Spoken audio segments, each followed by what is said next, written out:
Alors une fois n'est pas coutume, on va s'intéresser à Hal Jordan Green Lantern avec sa nouvelle série qui est publiée chez Urban Comics évidemment, écrite par Jeremy Adams et dessinée en grande partie par Xermanico. Mais il n'y a pas que lui et vous verrez pourquoi un peu plus tard. Alors au départ on retrouve Jordan dans une position de chômeur quasiment puisqu'il n'est plus tout à fait membre du corps des Green Lantern. Les gardiens d'Oa sont désormais au service des planètes unies, et puis on devine, on comprend que Hal Jordan, une fois de plus, n'a pas donné satisfaction à ceux qui habituellement voudraient le contrôler.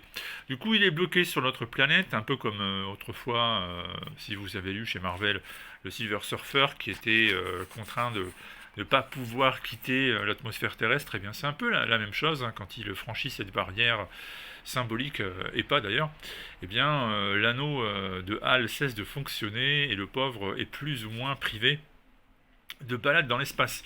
Sur Terre, il est au chômage, du coup, il tente de réintégrer les entreprises Ferris, où il était autrefois pilote d'essai chevronné.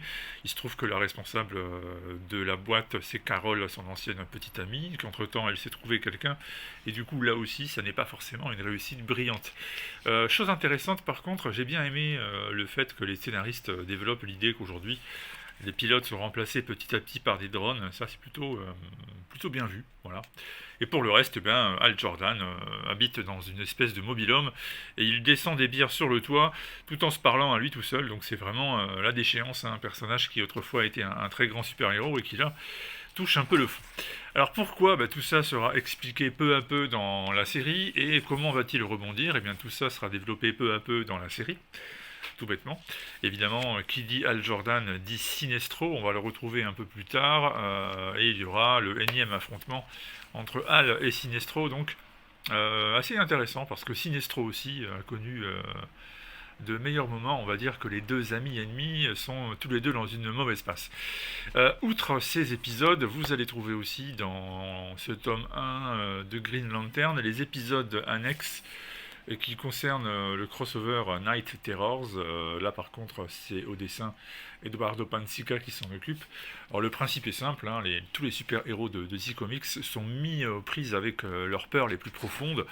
Et du côté de Hal Jordan, eh ben, en réalité, vu qu'il est censé n'avoir peur de rien, ça va être plus compliqué. Et en effet, que vous lui montriez des images de la mort de son père, que vous insistiez sur le fait qu'il ne se sente pas à la hauteur de sa tâche, ou que tout simplement il soit confronté à la triste époque Parallax durant laquelle il avait anéanti le corps des Green Lantern, eh bien, l'ami Hal n'a pas peur et il finit par s'en sortir. Et donc pour lui, ces deux épisodes liés à Night Terror, ce sera juste l'occasion de montrer à quel point Hal Jordan n'a jamais peur de rien. Pour le reste, c'est agréable. C'est des épisodes qui sont sympas à lire, ça, il n'y a rien à dire là-dessus.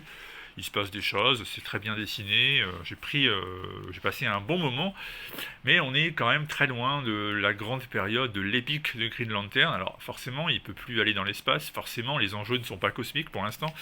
Donc c'est une série qui joue un peu de ça. On est redescendu un peu les pieds sur terre.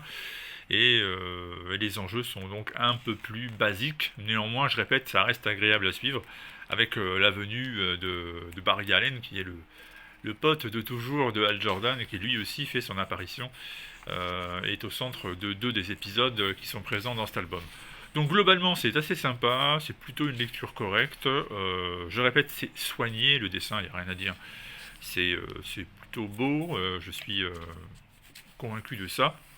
Maintenant, il faut attendre la suite parce que je répète, Green Lantern, c'est génial quand on atteint un certain niveau d'épique.